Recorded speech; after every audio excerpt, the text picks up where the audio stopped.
So it's all to play for still. I think so. Do you want to bet against us?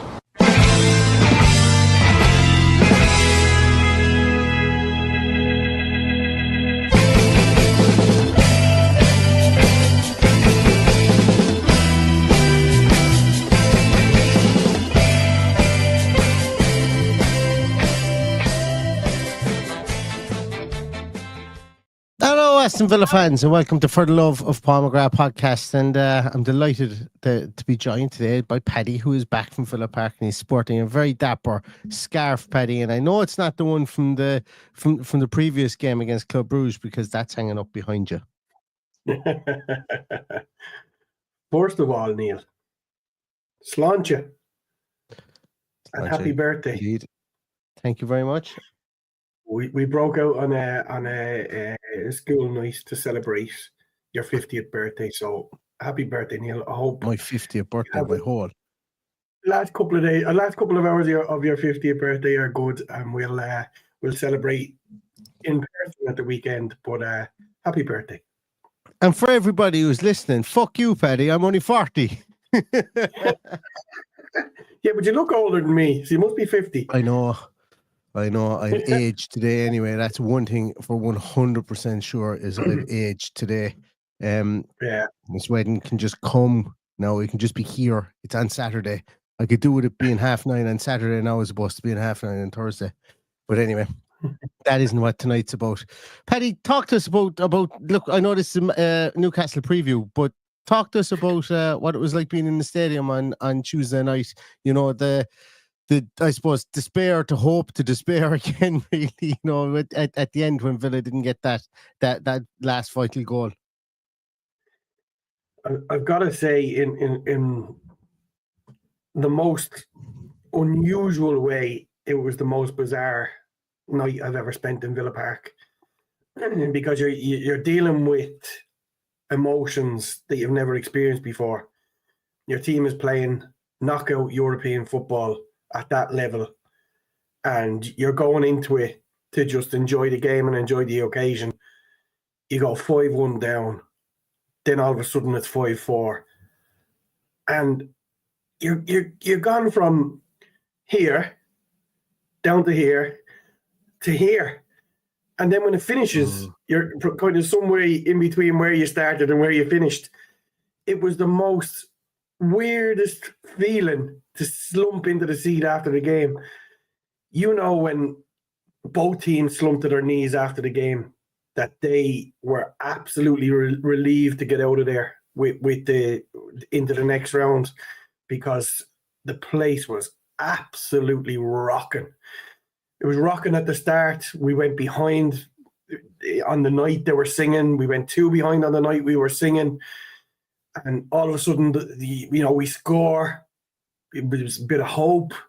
Then we score again, and it's, oh, Jesus Christ, we're back in this. Then we scored a third one, and it's just like, I've been in Villa Park on some really, really special nights, but when that third goal went in, it rivaled Bayern Munich. It rivaled Stan Collymore against Atletico Madrid all those years ago.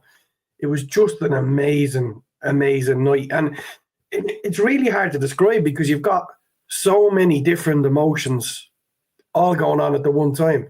You've got no hope to below no hope, and then you're back up again. And then the overriding emotion when it was all over was just absolute pride in that, yeah, the third goal killed us in Paris, but they went out and gave absolutely everything for that short. Absolutely everything. Every one of them. I wouldn't have a bad word said against any of them. Yes, there was mistakes made. Yes, we coughed up a very easy first goal. But as a collective unit, they were absolutely incredible for the whole game, I thought. Bearing in mind who we're playing against, it was unbelievable stuff. And just everything about the night, apart from the final result, was perfect, and a fitting way to end what has been an amazing run, and to be sitting here having look that scarf. Champions League quarterfinals. It's still hasn't really sunk in that we've got this far. And you're coming out of the ground so proud and just so worried now that you've had the taste for it and you want more of it. You just want more. Do this again. Next year, go win the quarterfinal. Next year, or the year after, go win the bloody thing. And we weren't a million miles off it. Obviously, that third goal absolutely killed us in Paris. And I did enjoy the fact that they over-celebrated that third goal because they thought it was over. I'm convinced they thought it was over. And they thought it was over at 2-0 as well. But they got one hell of an almighty shock. And they weren't prepared for the noise that engrossed them on Tuesday night. And to be honest, neither was I. I wasn't expecting it.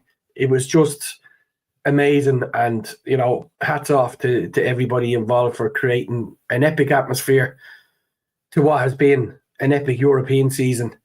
Now, carry on the momentum into this weekend, and we'll all be very, very happy because we have 2 games in 4 days, which are ultimately going to define our season now, I believe. So, fingers crossed, we can go and do it. It's all about momentum now. While they will be hurt inside that they didn't quite get over the line, I have utmost belief in this team to go and put on another show on Saturday night and hopefully give us more reason to celebrate and look forward to what's going to be. Well, I think no matter what, we're going to end up in Europe next year at this stage, but just hope it's going to be a Champions League run again because this one was absolutely incredible. And, I always say going to Villa Park is special and I never take it for granted. Every time I leave, I worry, when's the next time I'm going to get back? Will I ever get back? It sounds stupid, but when you're living so far away and to get there and see all those amazing people that you've met over the years and to enjoy so many epic nights this year with them, I just can't wait to get back and do it again. It's unbelievable stuff. Yeah, absolutely. I was only at one Champions League game this year, obviously, at the Celtic game, and it was different gravy. Like it really was like everybody was obviously it was a night game and everybody was just like on they were on form. Like all the fans were on form. It was a case of we were still in a bit of trepidation. We needed to win. And it was about where we were going to finish. Then when we got those 2 early goals, then obviously it went back to 2-2, and then we end up being 4-2 winners. But even after the game, it was just joyous stuff. Because everybody knew that they were living that dream. They were living on the conga line, and it was absolutely brilliant. It was brilliant to see. And as you say, this game at the weekend that we're going to preview tonight as well, the Newcastle game, it's going to be damn tough. It's going to be a really, really, really tough game. And Newcastle being the only team to have scored. What was it? So 5 games ago, they beat the team 1-0. Then there was 2. Then they scored 2 in the next game. Sorry, it was they lost 1-0. Then they scored 1 goal. Then they scored 2 goals. And they scored 3, 4, 5. Anyway, sequential goals. I butchered that. Christ above. So they scored sequential goals in 5 consecutive games. So going by the sequence, the bookies are backing them to score 6 against us at the weekend. I'm being facetious, obviously, when I say that. But they're a team in form, Paddy. Like they absolutely ripped Crystal Palace apart last night. No, I will go to my grave saying that and have debates with anybody last night to say that Crystal Palace's midfield were absolutely dead in the water from minute 1. And they had no energy, and hopefully they have no energy in Wembley. But they made it very easy for Newcastle for the first couple of goals. But Newcastle are a team bang on form at the moment, and Phil are going to need to look out for them at the weekend. Yeah, I don't read too much into last night, other than the fact that let Crystal Palace keep getting spanked because we all know that losing is a habit. So if they're already on the beach and dreaming about next Saturday night, they're going to get a rude awakening, and it's up to us to continue on our momentum. And if Newcastle score 6, maybe we'll score 7. That might be a way of ending that stat. It's going to be one hell of a game of chess at the weekend, and we obviously know that it's unlikely that Eddie Howe is going to be in the dugout, but they have a system, they have a way of playing, and it's going to be exactly the same way. It's up to us now to combat that, how we do that. You said at the start about this being a preview for Newcastle. I've listened to the likes of Dan Bardell talking today. It's really, really hard to talk about this fixture because we just cannot possibly pick the team. I think between us we'd probably pick the team, but we'd have to swap over two of the players to say who's going to be there. But it's going to be one hell of an atmosphere again, because I think people are absolutely buzzing after Tuesday night. Despite the fact that we went out, I don't think anyone was expecting us to go and boss the game in the manner we did the other night and put them to the pin of their collar, to the fact that we were only just beaten by 1 goal in the end. So I'm hoping the atmosphere will be exactly the same. And look, if we get 4 points out of the next 2 games, I think we might need to win this one. But if we can get 4 points out of the next 2 games, I think I'll be very, very happy. I'm the same. I want 6. Sorry, apologies. I was listening to you. I did get a rather urgent text that needed to be sent there. So in case anybody's screaming at the TV going, Neil, you ignorant prick, why aren't you listening to Paddy? I was listening to Paddy, but today's been a bit stressful. That's all I'll say. Not because of Paddy, because of what was messaged on my phone there. Anyway, I think you're right. I think 4 points. Look, whatever points we get, and 4 points would be what I would be aiming for over the next 2 games. That's taking points away from people who are around you, so that you're not lengthening a gap. You're actually shortening it regardless of where you go. With regards to that, so I think that's huge. I do think it's huge. Like, if Villa beat Newcastle at the weekend and Forest don't do the business, I think it's fucking rightly his game on then at that stage, for Villa. I think Villa would leap into, some sort of favourite status to get in the top 5, I would imagine, at that stage. Considering we've taken 3 points from Newcastle, Forest have dropped points again, their slump will continue. Chelsea are about as about as stable as a teacup and a motorbike. So it's not exactly outside the realms of possibility. We win at the weekend and see where it takes us. But it all comes down to winning at the weekend. Just like when we go back to the Brighton game, all came down to beating Brighton. Then it all came down to beating Forest. Now it's all coming down to beating Newcastle. And I'm beginning to think, Paddy, that there's a bit of a sequence. If you beat Newcastle, I'm expecting to see that Grim Reaper sequence of the Grim Reaper knocking on the door. Those memes coming up, I want them there, because it's beginning to become something a small bit special then after that, the winning streak that we're going on, like we did go on to get 7th place for the Europa League when we squeaked in there in the last day of the season. We're on one of those again at the moment, and a win at the weekend really solidifies that, and we're winning at the right time in the league. Sometimes it's not been pretty, and I don't think we've really hit the heights of some of the wins we had last year, but we're getting them, and that's all that matters, and that's all that will matter at the weekend as well. 1-0 win off John McGinn's arse, Paddy, as we always say. We'll take those all day long. He doesn't have to burst through the Paris Saint-Germain midfield every time and unleash a howitzer. If they going off his arse from the 6-yard box, we'll take those as well. So I'm definitely with you. Do you think you make any changes? I think my eyes are on Nottingham Forest as well. Spurs, Man City, Brentford are our next 3 games. That's why I think it's vital we go and pick up points and they start to wobble. Chelsea have been very inconsistent. Look, ideally, we go and win the next 2 games. I think if we go and win the next 2 games, we are nearly nailed on at that stage. I know that's famous last words, and it's going to be tough. And look, we could be sitting here at this stage next week going to preview Crystal Palace, knowing that we've lost both of them, and that could very well happen. That's just the way this Premier League has gone. So we're playing 2 of the current form teams in the Premier League, but if we beat the 2 of them, it would be absolutely amazing. Heading into that FA Cup semi-final. So look, changes. I think we could hang a team sheet up on the wall here, and where it says "Don't say the word corrupt." and just throw darts at it and pick the team, because he's capable of throwing curveballs and things we're not expecting. And there's plenty of players that have put their hands up to be part of this on Saturday. You'd have to think he'll probably play Rashford. You'd have to think Malin might get a look in. There's going to be some tired legs this week. I'm sure there was plenty of downtime and rest, and maybe even classroom time rather than on pitch time this week. So it will be really, really difficult to pick the team from my point of view. But I would think you would go with his best 11 possible for the next 2 games. And, we're at the business end of it now.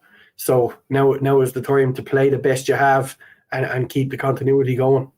I agree, Paddy. Like, you were talking about tired bodies, tired minds and everything like that after that game.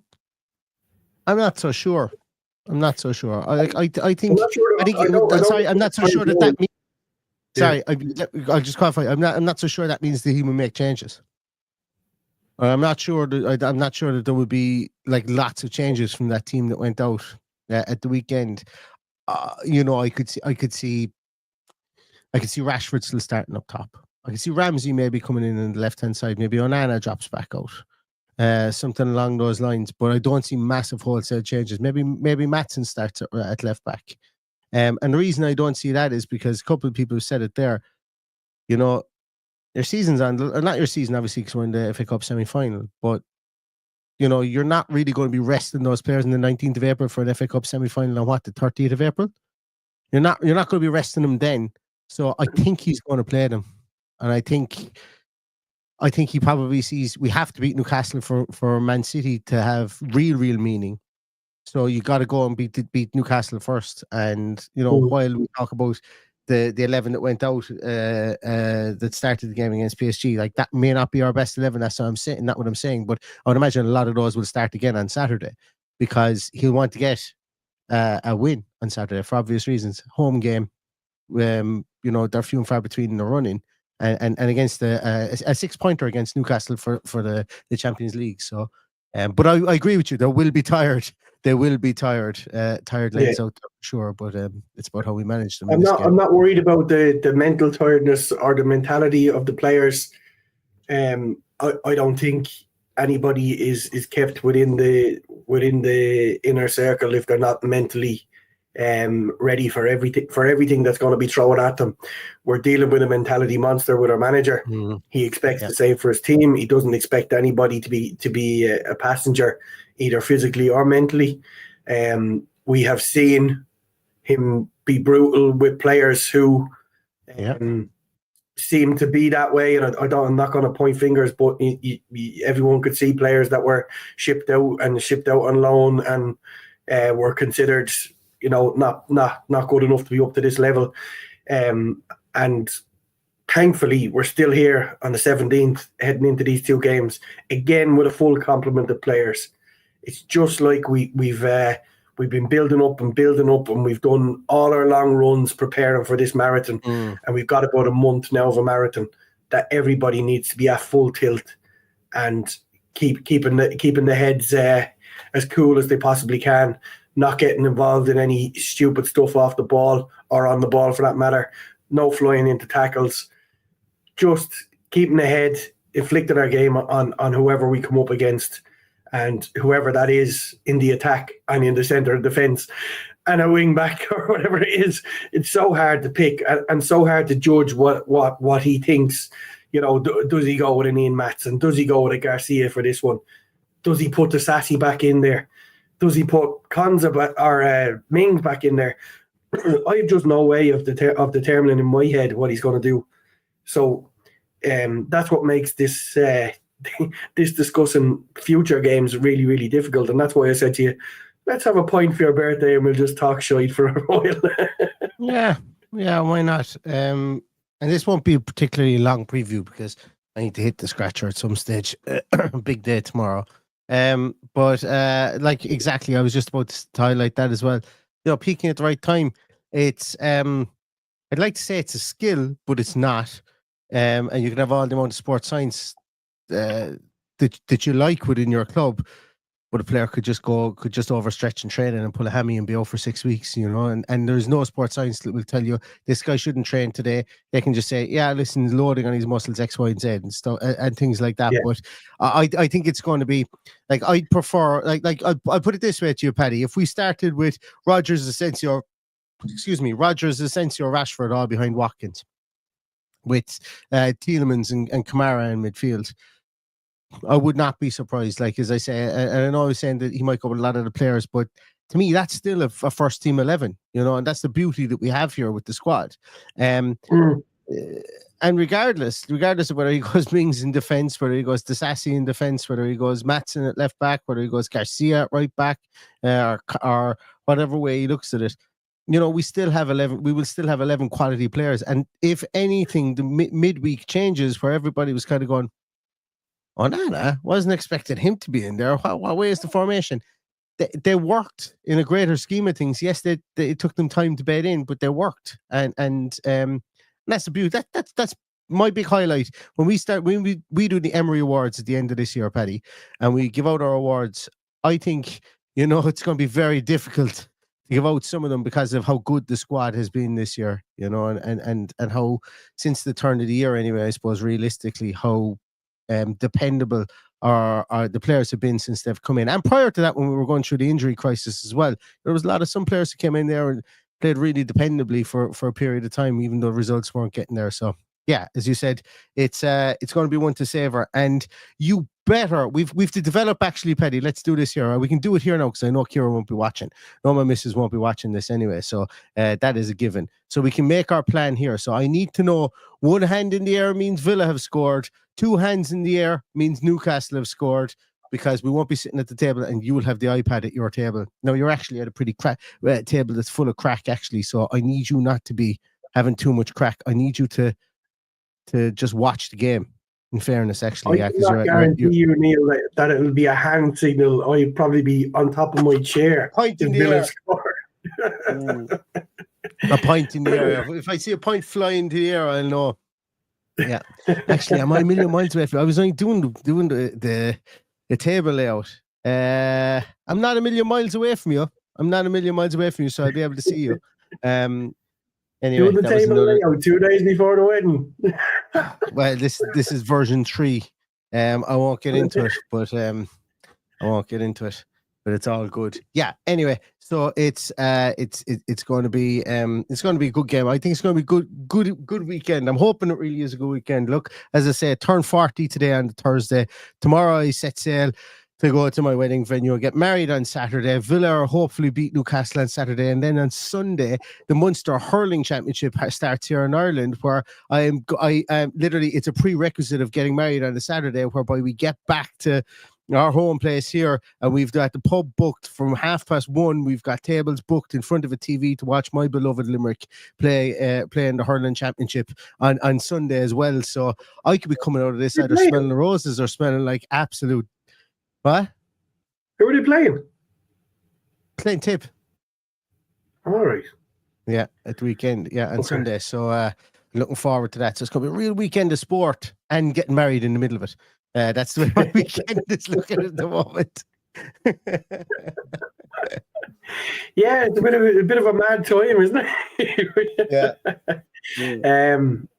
I'm looking forward to Michael Huggins. I forgot all about that as well. Yeah, we've got we've had a couple of requests for that. How are people going to watch WrestleMania in the wedding venue at 2:00 in the morning? And I said, well, just look on the dance floor and look for Paddy Kelly. He'll be doing his own version of WrestleMania at some stage, I'd imagine.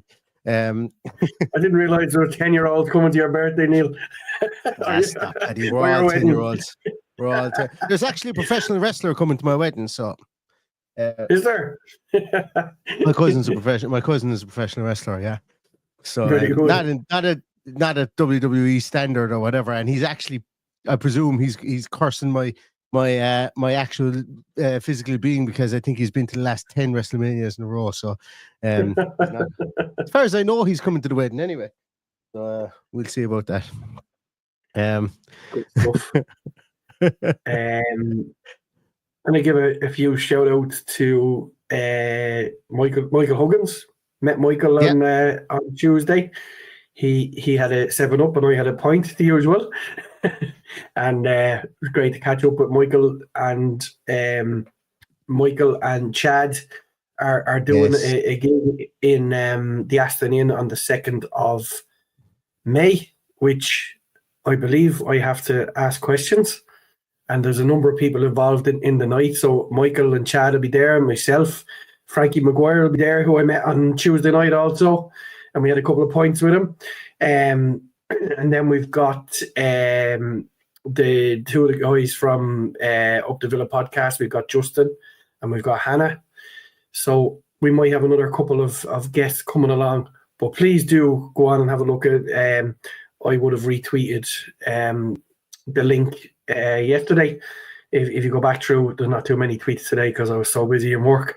I don't think there's any tweets, but you'll find it very easy. And if you follow Chad, look for Chad's tweets as well through what I shared, and we'll see you all in the Aston Inn on the 2nd of May, and it should be some fun.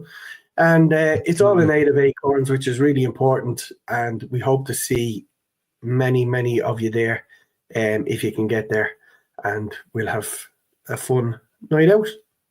Absolutely. And in fairness, Paddy, they picked you to ask questions because you look like Anne Robinson. I bet you that's what it is. Must be. You're the weakest link. I hope you've got your good quips to come back and make them feel. Do proper Anne Robinson on it.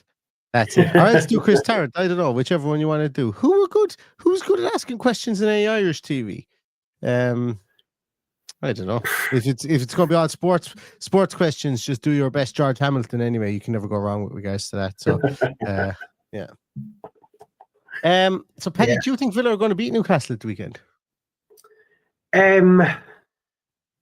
Yes. I think it's going to be very tight.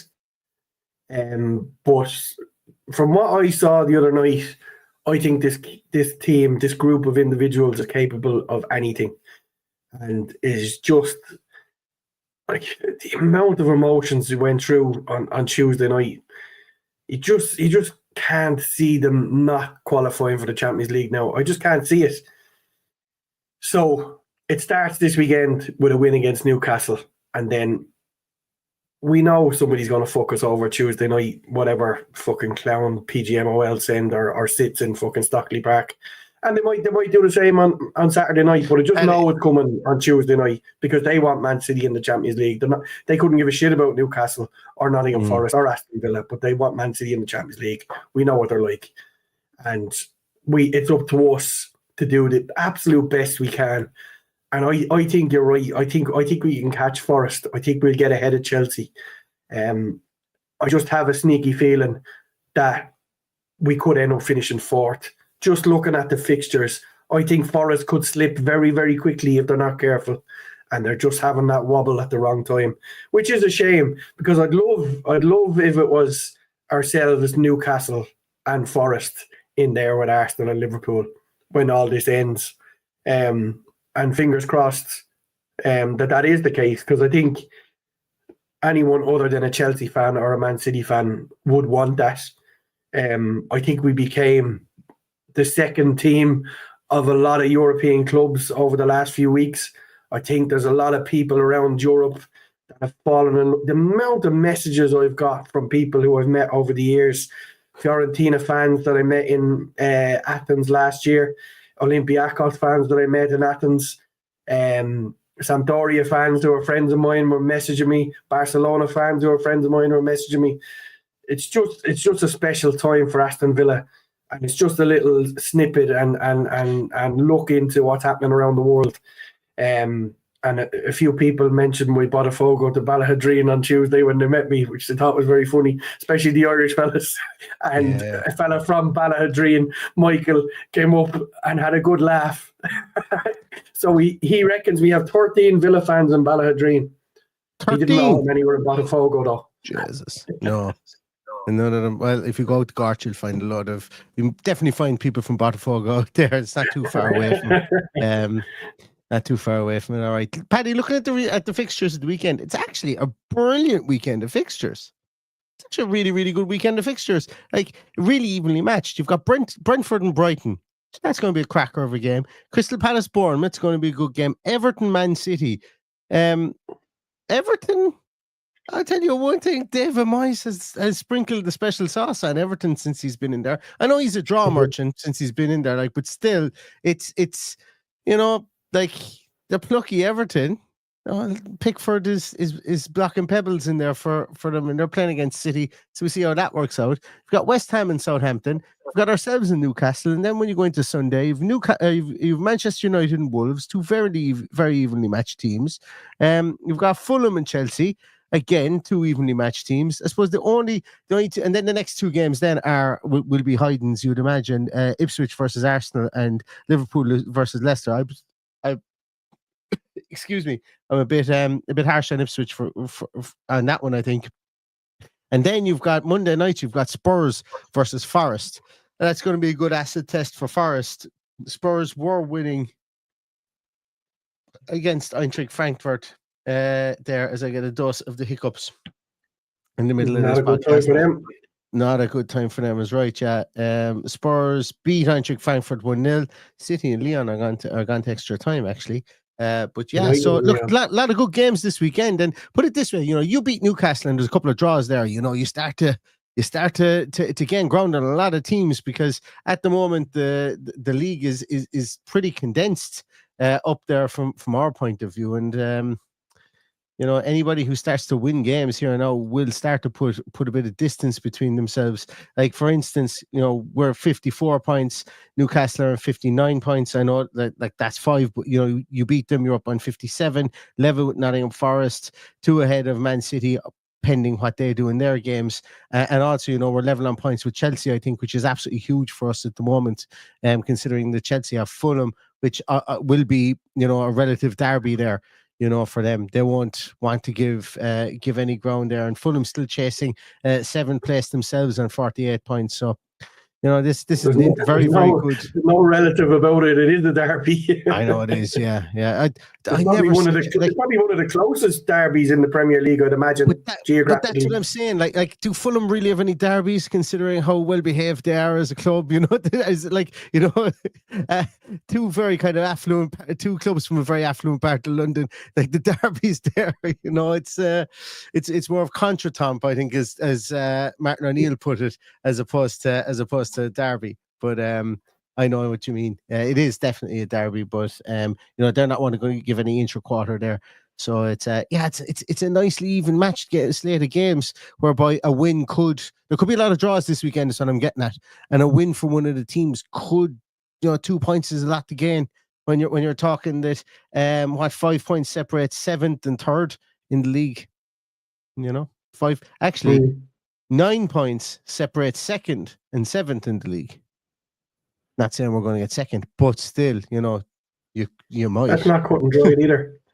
Well, they've Ipswich the weekend. You'd be hoping that they would. But the fact they could be saving their powder for the Champions League too. Well, they're going to need to. They've probably done enough for Champions League, but they could very well be overtaken for 2nd place by somebody, and. You'd have to think that they will be resting players and getting themselves right for the Champions League, because it's their best chance of silverware. The league is over. It's just a procession. It has been since Christmas, I believe, for Liverpool. But anything is possible for Arsenal. Not that I think. Well, do you know what? I'm not going to say anything derogatory. I think it'll be a very interesting semi-final between themselves and PSG, and it'll be interesting to see how they cope with the onslaught that PSG throw at you. Yeah, exactly. I think that's for sure. I think that is for sure. A couple of people here asking, is there any extra place if Arsenal win the Champions League? Well, actually, Willem and Cloudy asked. No, there isn't. That's why there's an awful lot of coefficient FC. We're seeing where the coefficients come from and where those happen. I don't know what happens if they win the Champions League. Do we get an extra Europa League spot, or whatever the case may be there if they finish? But we won't get an extra Champions League spot anyway. That's for sure. No, so, I don't think that'll happen, because Spurs and Man United it would take a miracle for them to finish in European places, I think, at this stage. So they'll get their, if they win, they get a Champions League spot for winning the Europa League.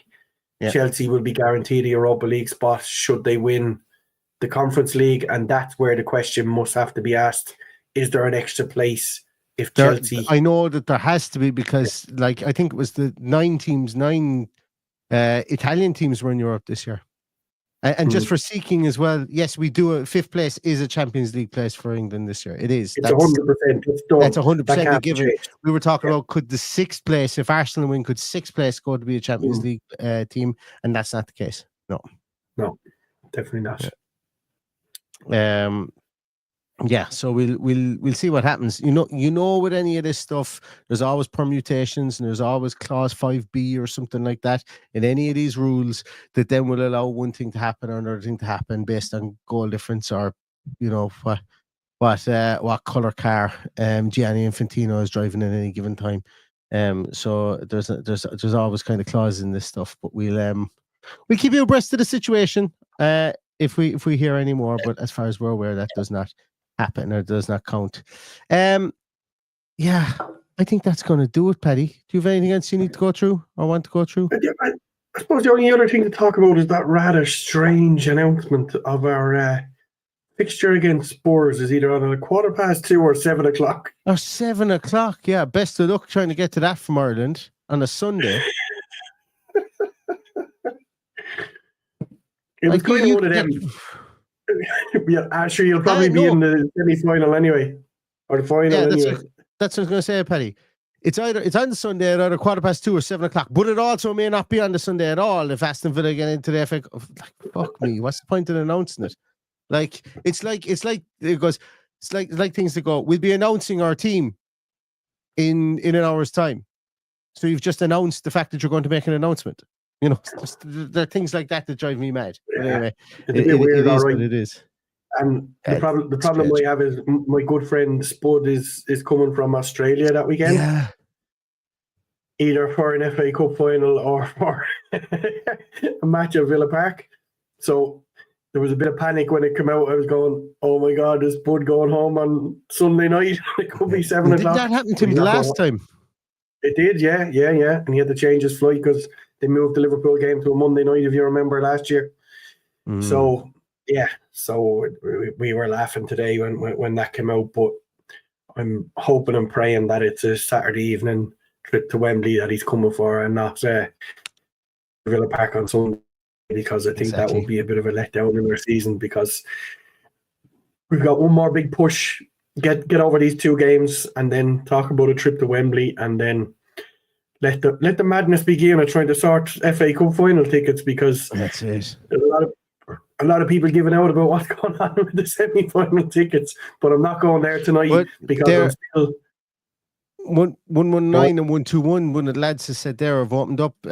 Tickets have come back from Palace, and 119 and 121 have opened up to General Said. It seems that Palace. Is that what it is? Yeah, apparently. Like, I'm only going on what Kevin says here, so I don't know. I don't know. You'd have to think the only team that are going to struggle to sell their allocation is Man City at this stage. I forgot who even they're playing. That's Forest, isn't it? Yes. It is Forest, yeah. Yeah, it is Forest, yeah. Man City rarely sell their allocation for a semi-final or for a Carabao Cup final, for that matter. The year we played them, it went on general sale. If you had a choice, Paddy, and this is the one, what would you prefer kind of a situation? If you had a choice between winning the FA Cup and going into the Europa League next year and winning the Europa League to get into the Champions League, or not getting Champions League this year and getting Champions League through the league next year. It's a stupid question, but the reason it's not actually even a question. It's a hypothetical. What could happen? Like the performances we've put in place this year. If we kept this team together or built on this team that we currently have, and we won the FA Cup, yes, we wouldn't have the riches of the Champions League. Would you get into the Europa League? I think teams are looking at this as like a pretty good bet to come to. You know, I think, not teams. I think players are looking at us. So I think we still will have pull of players, or player pull, because of what we're doing, and we're getting lots of good press. I think Marcus Rashford coming here and Asensio coming here and ripping it up has a lot of other players gone, yeah, I could do a year in Birmingham. I could do a year or two in Birmingham for sure. You know, if it helped them get to where they need to go to under Unai Emery, you know, and rebuild my career. And I think that's a nice place to be in this PSR, this PSR valley that we seem to be in currently. But if you could turn around to me and guaranteed me an FA Cup and then Champions League qualification through winning the Europa League next year, I'd rip both your hands off and kick your arse down the street again with delight, because you'd have 2 cups and you'd essentially be in the Champions League the year after.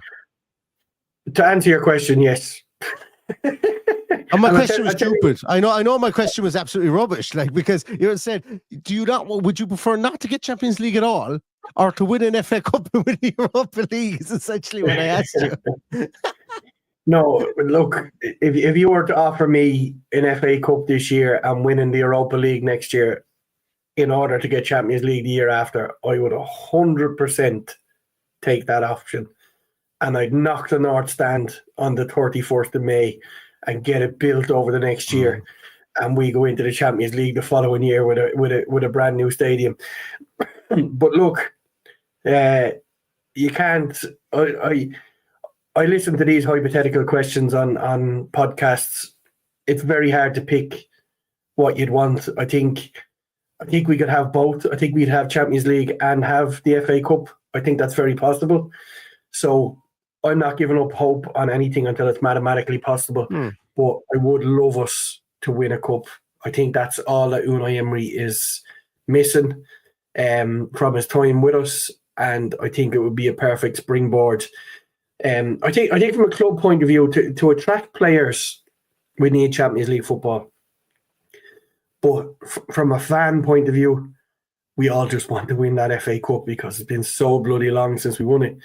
But that's not going to be easy either. Everybody's taken, not everybody, but a lot of people are taking it as a given that we're going to beat Palace.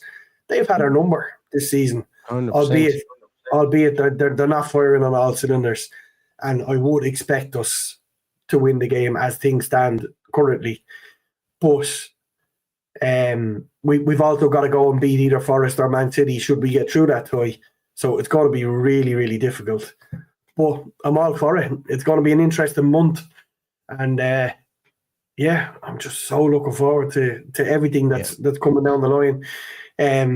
It's hard not to be a little bit deflated after Wednesday night. I get people have so many different emotions, and some people are falling on one side and some people are falling on another. I see some fella was giving out to you about being too optimistic after Wednesday night. Oh, yeah, I never posted that on Twitter. Actually, what did he say? I'll tell you exactly what he said. So look, and you know, sometimes I've posted a couple of these before, and people have gone, "Oh, I hope you're okay, Neil." Don't worry, I'm fine when I get stuff like this. But what did he say to me? You caught a stray as well, and you weren't even on the podcast. You caught a stray from this fella too. His name is Starkey, if I remember rightly, and he followed me to tell me he'd said, "You Irish cunt and your positivity. We lost and we bottled it. You pissed me off with your shit opinions. Probably paid for by Heck and his lot. I wish I was. Only positive was that other div wasn't on repeat about refs. I presume that's about you." And then he said, "2 of pricks" was how he ended it. Ended the message, which I sent back. "Thanks a million for watching. Kissy face, kissy face, kissy face," and just left it at that. But yeah. So that's my DMs every Monday morning. Yeah, I know. And that's only from me. Never mind from everybody else. But it's, you and Noel Connaughton. Yeah, definitely from Connaughton too. Yeah, for sure. But look, I can't remember what we were talking about before this, but I'm beginning to wilt here, Paddy, and I've got a big day ahead of me tomorrow. That's what happens when you hit 40. I told you today. Yeah. It's all downhill from here. I've had to shave my ears twice today. You know, when you get old, you know, that old man stringy hair that starts to grow to your ears. Yeah, I woke up this morning. That was the sign I turned 40. Yeah, it says the man who's big birthday coming up for you soon as well. big birthday coming up for you next year. So we'll be here for that one too. Right. I think we're going to leave it at that, guys. Thanks a million to everybody for the birthday wishes earlier on in the podcast as well. It would be a minor miracle if you see me over the weekend. Well, you might see a picture of me, but it would be a minor miracle if you see me on a Team Sheet Tantrum or post-match podcast, unless the post-match podcast is 3 a.m. in the morning. Might work out for you Australian people that are out there, the guys in the States. If I'm half cut and I'm down in a place called Granny's Kitchen at my wedding venue, we might go live for incoherent ramblings at that stage. But apart from that, I don't think you'll see me. But thanks so much, everybody, for the well wishes. I know a lot of people have reached out to me as well about the well wishes over the weekend. Really appreciate it. It's super community here. I know we just said about that person who sent the abuse, but 99.99999% of everything that comes here is brilliantly positive, and that's why we keep coming here, because the Villa community is just a super community, and it's for me it's just such a top-notch group of people. So thank you so much, everybody, for your well wishes, and thanks for the DMs about the wedding and about birthdays and everything like that. I really appreciate it. And you're right to say that 99.9 of everything we get is positive. There is always a stray one in there. I deal with them a little bit differently, and I delete them and block them and whatever. It just water off a duck's back. Yeah. The famous one is you Irish wanker. Like, you just made a statement that's completely true, and they think they're hurting me. So anyway, exactly. The negativity never bothers me. I met some amazing people on Tuesday night who were all asking for you and wishing you well for the wedding. But when you're full of hopium and the Chardonnay from Burton-on-Trent, you forget everybody's name. But thank you to everybody that came to say hello. And it was great to meet so many people, and love when people come up and say hello. Absolutely magic. So many Irish people over there as well on Tuesday. The lads from Longford, a load of lads from Cork, good few from Dublin, all wishing you the best for the weekend. So as we won't do this in online for the next few days, but I wish you all the best for you and your good wife for Saturday, and it'll be a pleasure there to celebrate with you and everybody else. And best of luck for the future, and congratulations on turning 40. And apparently life is only beginning, but I can tell you that it's all downhill from here. Yeah, I know. As I said to you before, it's even though it's downhill and I've got no brakes. So we'll see what happens there. Yeah, we'll see what happens there. Right, thanks a million, Paddy. Before I start crying and get emotional, because I cry at the drop of a hat for shit like that, we better wrap this one up. Thanks a million, everybody. It'll be a miracle, as I say, if we see you at the weekend, but don't rule it out. So I suppose the next time you'll see us. Oh, thanks a million, Stephen. Stephen, thanks so much for that. I really appreciate that. Thank you so much. Cheers, Stephen. Thanks a million. And we'll probably see you early next week then for a podcast. I think we're supposed to be doing something with Claret and Blue maybe Monday morning, which could be interesting. I think Monday around midday, I think we're supposed to be doing something with them. So that could be really interesting after day 2, because I really get my drinking boots on day 2, but we'll see what happens. Anyway, listen, I'm only rambling now. Thanks a million, everybody, for the well wishes. Really appreciate it. Have a fantastic weekend. Here's to an Aston Villa win. And stay safe, stay healthy. And all that's left to say is up the Villa. Up the Villa. Oh, I forgot to set my outro video. Up the Villa again. Bye-bye.